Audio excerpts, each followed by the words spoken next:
যে মহান আল্লাহ রাব্বুল আলামিন পবিত্র মাহে রমজানের বরকতটা আমাদেরকে দিয়েছে, এই জন্য আমরা দিনটি শুকরিয়া আলহামদুলিল্লাহ।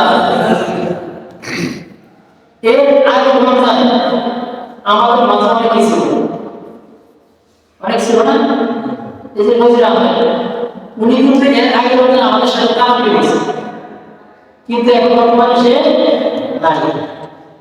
বাহাদুর আমাদের এলাকায় এই সমাজ নাকি, কিন্তু এখন আর সে দুনিয়াতে নাই।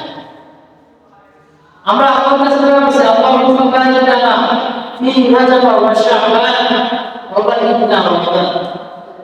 ইয়া আল্লাহ, আপনি আমাদেরকে শাবান মাস এবং রজব মাসে বরকত দান করুন এবং আমাদের হায়াতকে বৃদ্ধি করে দেন। মাহে রমজান। সুবহানাল্লাহ।